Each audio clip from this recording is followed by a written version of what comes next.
Hello everyone, this is Kuldeep Kaur Taliwal and you are watching my channel Kuldeep's Biology। आज हम पढ़ेंगे comparison between prokaryotes और eukaryotes में कि कौन से जो फैक्टर्स हैं काम करते हैं प्रोकैरियोट्स में और यूकैरियोट्स में, कौन से प्रोटीन इन्वॉल्व होते हैं कौन से फंक्शन में। स्टार्टिंग में हम ओवरव्यू देख लेते हैं कि सबसे पहले क्या होगा। ओरिजिन ऑफ रेप्लिकेशन जरूरी है। ओरिजिन ऑफ रेप्लिकेशन को ओरिसी बोलते हैं। और इसके बाद जब ओरिजिन हो जाएगा रेप्लिकेशन का, उसके बाद हमें हेलिकेज की लोडिंग करनी होगी। हेलिकेज की लोडिंग करने के लिए स्पेसिफिक प्रोटीन्स इन्वॉल्व होंगी prokaryotes as well as eukaryote में। ठीक है, वो अलग अलग होंगी। इसके बाद फॉर्क का फॉर्मेशन होगा। फॉर्क फॉर्मेशन जो डीएनए है वो ओपन होगा क्योंकि हेलिकेज की लोडिंग हो चुकी है। हेलिकेज अपना काम करेगा, अनबाइंडिंग करेगा और फॉर्क की फॉर्मेशन करेगा। फॉर्क फॉर्मेशन प्रोकैरियोट और यूकैरियोट में अलग अलग जगह पे होती है। और फिर single standard binding protein SSB protein bind कर जाएगी सिंगल स्टैंडर्ड डीएनए को, ताकि दोबारा डीएनए से डबल स्टैंडर्ड ना हो जाए। जब आप ही देखिए जैसे ही हेलिकेज हाइड्रोजन बॉन्डिंग डीएनए के बीच वाली तोड़ देता है तो दोबारा से वही बेसिस दोबारा बाइंडिंग करने की कोशिश करती हैं। तो उसे रोकने के लिए उसे कौन रोकता है? SSB single standard binding protein अपना काम करती है कि दोबारा से बाइंडिंग ना हो जाए। दोबारा से जो सिंगल स्टैंडर्ड डीएनए अलग अलग हुए थे दोबारा से वो डबल स्टैंडर्ड में कन्वर्ट ना हो जाए। ओके, तो इसके बाद जो रोल आता है प्राइमेज का। प्राइमेज प्राइमर की सिंथेसिस करता है। प्राइमर एक छोटा सा कुछ न्यूक्लियोटाइड्स का स्टैंड होता है जो कि 3-OH free 3OH group provide करवाता है। 3-OH ग्रुप प्रोवाइड करवाता है जो कि आरएनए का होता है। Generally primer RNA primer use करते हैं हम डीएनए रेप्लिकेशन में, और डीएनए रेप्लिकेशन के लिए ये बहुत ज़्यादा ज़रूरी भी होता है। इसके अलावा रेप्लिकेशन स्टार्ट नहीं हो सकती। और रेप्लिकेज नेक्स्ट एंजाइम जो रेप्लिकेशन के लिए काफ़ी इंपॉर्टेंट होते हैं उन्हें हम बोलते हैं रेप्लिकेज। नेक्स्ट है पॉलीमरेज स्विचिंग। अगर अलग अलग जो पॉलीमरेज काम कर रहे हैं तो स्विचिंग होगी। अगर जैसे कि प्रोकैरियोट्स में डीएनए पॉलीमरेज थर्ड ही रेप्लिकेशन का मेन एंजाइम है तो वहाँ पे पॉलीमरेज स्विचिंग नहीं होती। नेक्स्ट होता है एक्सटेंशन। जब डीएनए की एलोंगेशन हो रही होती है, एक्सटेंशन हो रही होती है, तो मैग्नीशियम आयन का भी रोल होता है। और टर्मिनेशन होता है। टर्मिनेशन का मीनिंग जब कंप्लीट हो जाती है रेप्लिकेशन तो टर्मिनेशन होती है। इसके बाद टर्मिनेशन के साथ साथ ही होता है कि प्राइमर उसका रोल नहीं रहा तो प्राइमर्स को रिमूव करना होगा।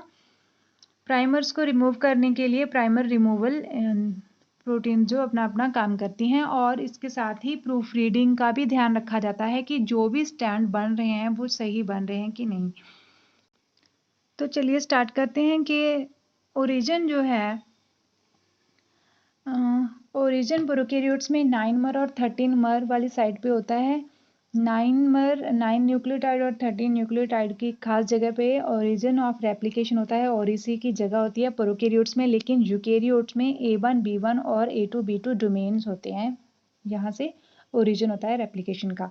और हेलिकेज लोडिंग का काम प्रोकैरियोट्स में करता है DNA और जबकि यूकैरियोट में वही काम हेलिकेज को लोड करने का काम करता है CDC6 एंड CDT1। और इसके बाद आता है फॉर्क फॉर्मेशन का रोल। फॉर्क को फॉर्मेशन कहाँ पर होती है? तो हमने जो ओरिसी में खास तरह के सीक्वेंस देखे थे वहीं पे फॉर्क का फॉर्मेशन होता है।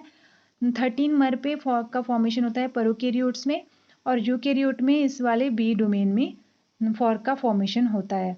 जब फॉर्क का फॉर्मेशन हो गया, सिंगल स्टैंड डीएनए बन गया, तो single standard binding protein attach होगी सिंगल स्टैंडर्ड डीएनए पे ताकि डीएनए दोबारा बाइंड ना कर जाए। और प्रोकैरियोट्स में वो एसएसबी ही कहलाती है और यूकैरियोट्स में उसका नाम है आरपीए।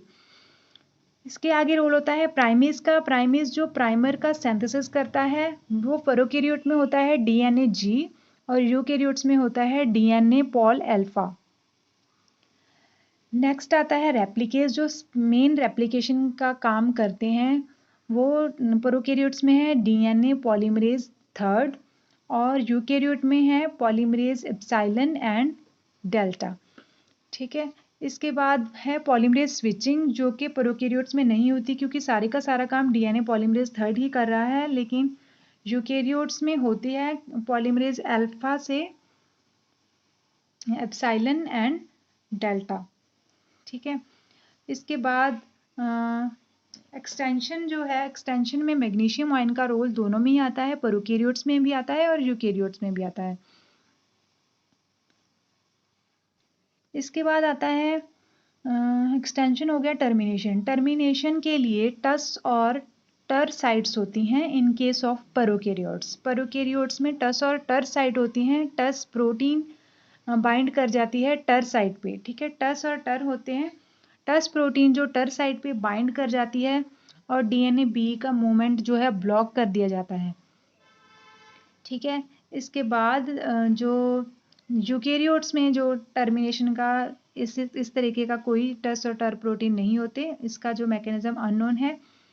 और ऐसे आगे टर्मिनेशन के साथ साथ प्राइमर्स को भी रिमूव करना होता है, और प्राइमर का जो रिमूवल है उसमें पॉलीमरेज 1 का रोल है। प्रोकैरियोट्स में प्राइमर का रिमूवल करता है पॉलीमरेज 1 और FAN1 RNA-H करता है यूकैरियोट्स में। FAN1 RNA-H करता है यूकैरियोट्स में।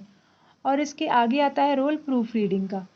प्रूफ रीडिंग का जो रोल होता है वो प्रोकैरियोट्स में प्रूफ रीडिंग का काम करता है सेम पॉलीमरेज 1, और यूकैरियोट्स में जो इसकी मेनली रेप्लिकेशन करवाते हैं वही प्रूफ रीडिंग करते हैं एप्सिलॉन एंड डेल्टा। ठीक है, तो ये काफ़ी सारे प्रोटीन्स के नाम आपको याद करने काफ़ी डिफ़िकल्ट होंगे। आप इसका एक चार्ट बना लीजिए जैसे कि मैंने बना रखा है। इसे अगर आप इस वाला नवंबर वाला एग्ज़ाम टारगेट कर रहे हैं, उसे देना चाहते हैं, तो इसको आप वॉल पे चिपका लीजिए, इसको बार बार देखिए, आपको डेफिनेटली ये याद हो जाएगा।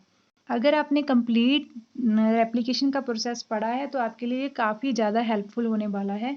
अगर आपने बेसिक रेप्लिकेशन नहीं पढ़ा है तो उसे एक बार पढ़ लीजिए और फिर बाद में इससे रिवीजन कर लीजिएगा, तो ये काफ़ी हेल्पफुल हो जाएगा आपके लिए। अगर आपको मेरी वीडियो अच्छी लगी हो तो मेरे चैनल को सब्सक्राइब कीजिए, लाइक कीजिए, शेयर कीजिए अपने फ्रेंड्स के साथ। Take care, bye bye.